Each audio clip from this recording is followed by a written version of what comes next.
Halo guys, perkenalkan nama saya Amalia Nahwar, jurusan Psikologi Angkatan 22 dari Universitas Negeri Manado. Jadi, di sini saya bersama narasumber saya yaitu Kak Uyani. Halo. Di sini kami akan membahas sedikit tentang hubungan filsafat ilmu dalam agama, budaya, dan iptek. Langsung aja pertanyaan pertama. Kalau menurut Kak Uyani, apa sih agama itu? Menurut saya, agama itu merupakan suatu kepercayaan atau keyakinan yang dimiliki seseorang yang berkaitan dengan hubungan manusia dengan kekuatan atau entitas supranatural ataupun kekuatan yang diyakini ada di luar atau dalam dunia material. Oke, pertanyaan selanjutnya, apakah ilmu agama ini dan filsafat saling bertentangan atau tidak? Untuk ilmu filsafat dan agama ini, kedua hal tersebut memiliki kesamaan dan perbedaan masing-masing. Tapi pada intinya, ilmu agama dan filsafat sendiri, mereka sama-sama mencoba untuk memahami dan menjawab pertanyaan-pertanyaan tentang kehidupan dan eksistensi manusia, tapi dalam pendekatan dan metode yang berbeda. Oke, pertanyaan ketiga, fungsi agama itu kalau menurut Kak apa sih? Fungsi agama menurut saya, yaitu dimana agama sendiri ini punya fungsi yang bervariasi ya, tapi pada umumnya fungsi agama ini mencakup hal-hal positif seperti memberikan panduan moral dan etika, harapan dan tujuan hidup, dukungan sosial, serta yang paling penting, agama yang ingin memfasilitasi hubungan kita manusia dengan Tuhan. Oke, selanjutnya, apakah ilmu ini dapat mempengaruhi budaya? Iya, karena kedua hal ini memiliki korelasi yang sangat erat, di mana berkembangnya ilmu pengetahuan dalam suatu lingkungan sangat bergantung pada kondisi kebudayaan yang ada di lingkungan masyarakat tersebut. Selain itu, ilmu pengetahuan juga memiliki pengaruh terhadap jalannya kebudayaan. Oke, pertanyaan yang kelima, dapatkah ilmu pengetahuan mempengaruhi suatu perubahan sosial, budaya, suatu masyarakat? Iya, karena dengan ilmu pengetahuan di tengah budaya dapat membuat cara kita manusia berinteraksi dan berkomunikasi, sehingga hal tersebut mempengaruhi cara kita melihat nilai-nilai dan keyakinan yang ada dalam suatu lingkungan dan dalam masyarakat tersebut. Lanjut, pertanyaan yang keenam, apakah perkembangan teknologi ini dapat mempengaruhi kebudayaan suatu masyarakat tertentu? Iya, karena dengan semakin berkembangnya teknologi, membuat suatu kebudayaan dapat mengubah cara masyarakat dalam berkomunikasi, membuat masyarakat menjadi bisa mencari informasi tentang kebudayaan yang akan masuk, juga dapat mempengaruhi nilai-nilai dan keyakinan dalam suatu masyarakat tersebut. Oke, kalau dampak negatif seperti apa yang diberikan iptek pada bidang sosial budaya? Yang pertama, yaitu iptek dapat membuat penurunan kualitas hubungan sosial. Yang kedua, meningkatnya kesenjangan ekonomi dan sosial, dapat membuat kita menjadi individualisme, dan hilangnya nilai-nilai tradisional atau lokal. Pertanyaan yang kedelapan, menurut Kak, fungsi budaya bagi masyarakat itu apa? Yaitu memfasilitasi identitas dan kebanggaan budaya, memberikan panduan perilaku dan moral, memberikan dukungan sosial, dan dapat memfasilitasi komunikasi serta interaksi antar anggota masyarakat. Oke, lanjut nomor 9. Menurut Kak, hal apa aja sih yang membuat terhambatnya suatu proses pendidikan sosial budaya? Menurut saya, hal-hal yang dapat menghambat proses pendidikan sosial budaya yaitu adanya ketidaktahuan atau kurangnya sumber daya, adanya konflik atau ketegangan antar kelompok-kelompok dalam masyarakat, serta kurangnya dukungan dari pemerintah atau lembaga pendidikan. Oke, pertanyaan yang terakhir, seperti apa itu perubahan sosial dari Pada saya sendiri, perubahan sosial ya perubahan dalam pola-pola perilaku, nilai, dan keyakinan yang dalam suatu masyarakat dan dapat terjadi seiring waktu dan diakibatkan oleh berbagai faktor seperti faktor ekonomi atau lingkungan, serta ada juga perubahan sosial yang dapat bersifat positif atau negatif tergantung pada dampaknya kepada masyarakat.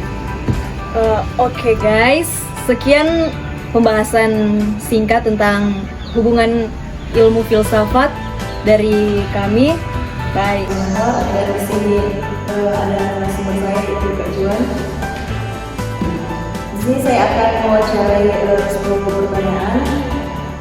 Pertanyaan yang pertama, menurut Kak, apakah ilmu pengetahuan dapat membantu kita dalam memahami dan mengatasi masalah kehidupan sehari-hari? Ya, kalau saya sebenarnya tentu saja pengetahuan dapat membantu kita dalam mengatasi kehidupan sehari-hari. Oke. Pertanyaan nomor 2, menurut Kak, apakah ilmu itu penting untuk kita pelajari? Penting. Oke. Pertanyaan 3, bagaimana pemahaman Kak terhadap ilmu pengetahuan dapat membantu kita dalam mengambil keputusan? Pemahaman ilmu pengetahuan itu dapat membantu kita dalam pengambilan keputusan itu misalnya biasanya kalau pengambilan keputusan pasti dilihatkan dalam satu masalah. Nah, dalam satu masalah ini terdapat beberapa solusi yang harus dipikirkan. Misalnya terdapat 2 solusi. Nah, itu tinggal pengambilan keputusannya. Keputusan apa yang harus diambil, keputusan apa yang paling tepat itu untuk permasalahan seperti ini. Meskipun ilmu pengetahuan dapat membantu kita karena dapat memberikan referensi. Misalnya perusahaan A itu resikonya seperti ini dan resikonya mungkin lebih bagus atau lebih bisa diambil daripada perusahaan yang pertama. Itu dibantu oleh ilmu pengetahuan. Oke. Pertanyaan nomor 4, menurut Anda apakah ilmu psikologi yang Kak pelajari ini dapat membantu dalam meningkatkan kesejahteraan mental dan emosional? Nah, tentu saja ilmu psikologi itu dapat membantu sangat. Oke. Nomor 5, teknologi informasi dan komunikasi contohnya seperti HP, menurut Kak apakah dapat menggunakan kehidupan kita sehari-hari? Ya, jika digunakan dengan benar untuk dalam masalah penggunaan Ini tergantung orang. ya. Nomor 6, menurut Kak, apakah pemahaman terhadap ilmu pengetahuan dapat membantu kita dalam menjalankan gaya hidup yang sehat dan berkelanjutan? Kalau menurut sih kembali seperti tadi itu saja apa itu memberikan kita untuk menjalani kehidupan yang sehat. Ada tinggal bagaimana cara kita mengakses terus bagaimana cara kita mengaplikasi pengetahuan. Ini tergantung dari orang masing-masing. Iya. Nomor 7, menurut pendapat Kak mengenai hubungan antara ilmu dan kebenaran, apakah ilmu selalu dapat mencapai kebenaran yang benar? Kalau hubungan kebenaran itu terus ada hubungannya karena ilmu itu tujuannya ilmu itu terus mencari kebenaran. Tapi kalau bisa dikatakan ilmu bisa memberikan kebenaran yang mutlak, kemungkinan bisa ya bisa tidak. Misalnya kalau ilmu eksakta ya seperti matematika dan sebagainya bisa menemukan kebenaran mutlak. Tapi kalau ilmu humaniora khususnya itu untuk mengatakan suatu kebenaran mutlak agak sulit ya. Saya seperti itu. Oke. Lanjut pertanyaan nomor 8. Kalau menurut dari pendapat Kak, apa sih yang dimaksud dengan ilmu? Kalau menurut saya itu ilmu adalah sekumpulan pengetahuan yang sudah diuji dengan metode yang ilmiah. Ya seperti itu. Nomor 9, apa yang membedakan ilmu dengan pengetahuan lainnya? Mungkin kalau perbedaan ilmu dengan pengetahuan. Maksudnya khususnya ilmu filsafat, apa yang membedakan ilmu filsafat dengan pengetahuan lainnya? Sebenarnya kalau bisa kalau dari saya sendiri bukan soal apa yang membedakan, tapi yang saya paham adalah ilmu filsafat adalah ilmu pertama atau ilmu induk dari segala ilmu. Dari situ ilmu yang lain, ilmu seperti turunannya lahir dari filsafat. Jadi kalau bisa dibilang filsafat itu menjelaskan secara konseptual, kontekstual juga bisa, kemudian itu secara praktisnya seperti apa atau lebih ke spesifikasinya dari itu seperti itu. Oke. Pertanyaan yang terakhir, apa yang menurut Kak membuat sebuah ilmu menjadi relevan dan terus berkembang seiring waktu? Kalau yang membuat mungkin relevan karena ilmu itu selalu berbasis pada permasalahan kita sehari-hari, permasalahan baik secara personal maupun secara umum. Itu relevan karena ilmu sifatnya adalah selalu memperbaiki diri dan mencari kebenaran yang paling utama, walaupun kebenaran itu agak sulit untuk ditemukan. Jadi akan terus relevan karena ilmu sendiri dengan dirinya sendiri itu mencari atau memperbarui dirinya sendiri. Oke guys, sekian wawancara dari saya. Jadi di sini saya bersama narasumber saya itu Kak Ivi. Di sini kami akan membahas sedikit tentang hubungan ilmu filsafat dalam agama, budaya, dan ITEK. Langsung saja kita masuk pertanyaan yang pertama. Menurut Kak, apa sih agama itu? Menurut saya, agama adalah suatu sistem kepercayaan, keyakinan, praktik, dan nilai-nilai yang berkaitan dengan hubungan manusia dengan kekuatan atau entitas supranatural atau kekuatan yang diyakini ada di luar dunia material. Pertanyaan yang kedua, apakah ilmu agama dan filsafat saling bertentangan? Menurut saya, ilmu agama dan filsafat dapat memiliki kesamaan dan perbedaan. Keduanya mencoba untuk memahami dan menjawab pertanyaan-pertanyaan tentang kehidupan dan eksistensi manusia, meskipun memiliki pendekatan dan metode yang berbeda. Pertanyaan selanjutnya, apa fungsi agama menurut Kak? Fungsi agama dapat bervariasi, tetapi umumnya mencakup memberikan panduan moral dan etika, memberikan harapan dan tujuan hidup, memberikan dukungan sosial, serta memfasilitasi hubungan manusia dengan kekuatan supranatural atau Tuhan. Nomor 4, apakah ilmu dapat mempengaruhi budaya? Ya, ilmu pengetahuan dapat mempengaruhi budaya dengan mengubah cara manusia memahami dunia dan melakukan aktivitas sehari-hari. Ilmu pengetahuan juga dapat mempengaruhi nilai-nilai dan keyakinan dalam suatu budaya. Pertanyaan selanjutnya, dapatkah ilmu pengetahuan ini mempengaruhi suatu perubahan sosial budaya suatu masyarakat? Menurut saya ya, karena ilmu pengetahuan dapat mempengaruhi perubahan sosial budaya dalam masyarakat dengan mengubah cara manusia berinteraksi dengan berkomunikasi, mengubah cara mereka bekerja dan melakukan aktivitas sehari-hari, serta mempengaruhi nilai-nilai dan keyakinan dalam suatu masyarakat. Oke, lanjut pertanyaan nomor 6. Menurut Kak, apakah perkembangan teknologi dapat mempengaruhi kebudayaan suatu masyarakat tertentu? Ya, perkembangan teknologi dapat mempengaruhi kebudayaan suatu masyarakat dengan cara manusia berinteraksi dan berkomunikasi, mengubah cara mereka bekerja dan melakukan aktivitas sehari-hari, serta mempengaruhi nilai-nilai dan keyakinan dalam suatu masyarakat.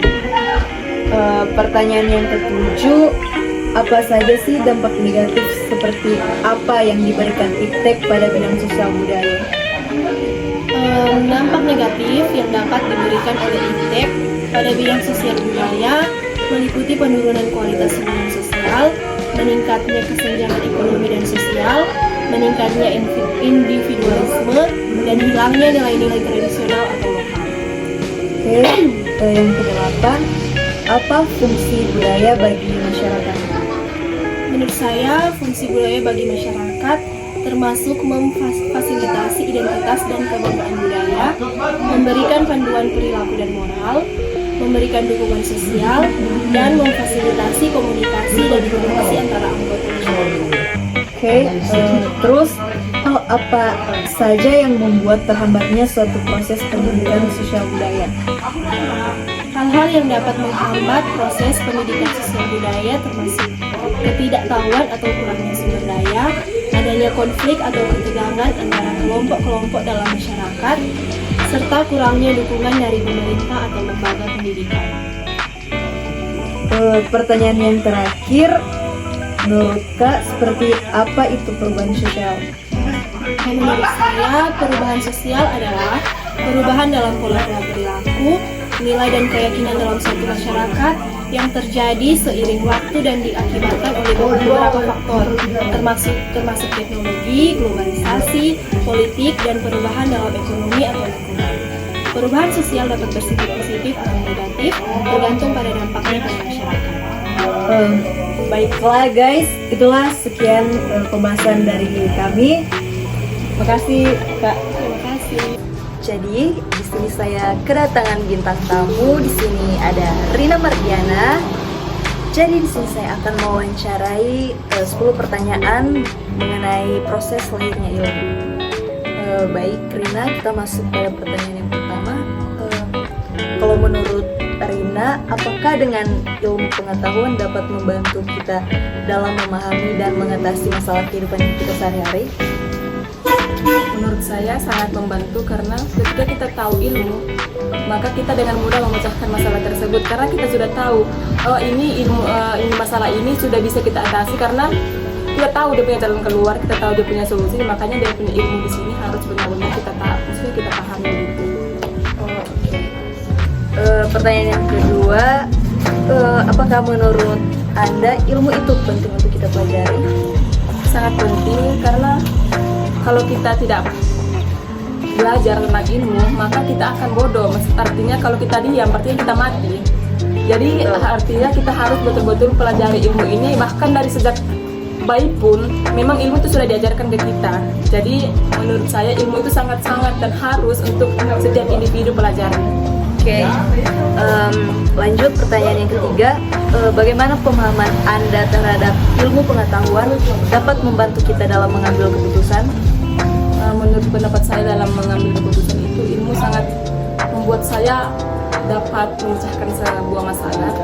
Contohnya ketika saya mengalami masalah yang tidak saya pahami, terkadang itu saya harus cari tahu dulu apakah benar ini, harus cari solusi, harus tahu dulu dia punya akar. Karena tanpa kita pahami ilmu, kita tidak bisa memecahkan masalah tersebut. Oke, jadi menurut Rina ini ilmu ini bisa memecahkan masalah untuk kita dalam mengambil keputusan. Ya. Pertanyaan yang keempat, menurut Anda apakah ilmu psikologi yang kita pelajari dapat membantu dalam meningkatkan kesejahteraan mental dan emosional? Sangat membantu sekali karena kenapa? Selagi masih ada manusia, berarti ilmu psikologi itu masih ada. Jadi dalam ilmu psikologi lagi itu menurut saya sangat-sangat relevan sekali tentang hidup. Jadi makanya kenapa setiap individu harus memahami lagi tentang ilmu psikologi tersebut. Oke, lanjut pertanyaan yang kelima, teknologi informasi dan komunikasi, contohnya seperti HP. Menurut Anda, apakah dapat memudahkan kehidupan kita sehari-hari? Dapat memudahkan karena contohnya saja ketika kita dengan keluarga ataupun siapapun itu, ketika kita ingin berkomunikasi tanpa kita harus bertemu langsung. Jadi dengan ada HP, kita dapat chat langsung, telepon langsung, berkomunikasi langsung. Jadi lebih praktis. Ya. Pertanyaan yang keenam, menurut Anda, apakah pemahaman terhadap ilmu pengetahuan dapat membantu kita dalam menjalankan gaya hidup yang sehat dan berkelanjutan? Iya, sangat membantu karena itu lagi seperti yang saya bilang tadi. Ketika kita ada ilmu, kita tahu mana yang kita harus jalani dan mana yang kita harus pilih begitu. Jadi ketika kita tahu ilmu tersebut yang baik untuk kita, itu kita dapat ambil untuk menjadikan sebuah hal yang bermanfaat untuk kita. Oke. Kemudian bagaimana pendapat Anda mengenai hubungan antara ilmu dan kebenaran? Apakah ilmu selalu dapat mencapai kebenaran yang mutlak? Menurut saya, Iya. dengan ilmu tidak sih menurut kita kalau mau dapat secara mutlak. Karena ketika itu benar, berarti itu sudah baik. Oke. Berarti kalau itu benar, berarti dia punya ilmu ada. Tapi kalau itu ilmu belum tentu benar. Karena semua ilmu tidak dapat ditentukan dengan mutlak. Oh, jadi DP inti ini ilmu ini belum tentu mencapai kebenaran yang mutlak. Oke. Kemudian kita lanjut nomor 8. Kalau menurut dari pendapat Anda, apa sih yang dimaksud dengan ilmu itu sendiri? Menurut saya ilmu itu sesuatu hal yang setiap individu harus ada miliki, karena ketika kita tahu ilmu, hidup kita lebih terarah. Oke. Pertanyaan yang ke-9. Menurut Anda, apa yang membedakan ilmu filsafat ini dengan ilmu pengetahuan yang lainnya? Baik, menurut saya banyak orang yang salah sangka tentang ilmu filsafat ini. Banyak orang yang mengira filsafat itu sesat. Oke, Tapi menurut saya filsafat itu adalah berpikir yang benar, karena filsafat itu dia mencakup, dia hampir kayak menerobos sampai akar-akarnya begitu.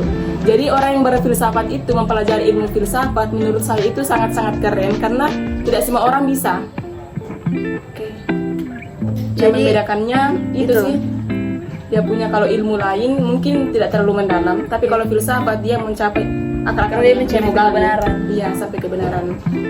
Oke, pertanyaan yang terakhir, apa yang menurut Anda membuat sebuah ilmu menjadi relevan dan terus berkembang seiring waktu? Jadi menurut saya ilmu itu dikatakan relevan jika manusia atau individu tertentu mengubah dia punya pola pikir. Karena ketika pola pikir itu berubah, maka ilmu tersebut akan relevan dalam kehidupan nyata yang kita alami sehari-hari. Nah, jika dilihat dari perkembangan zaman sekarang, perubahan ilmu itu bisa dilihat dari kreativitas seseorang. Oke.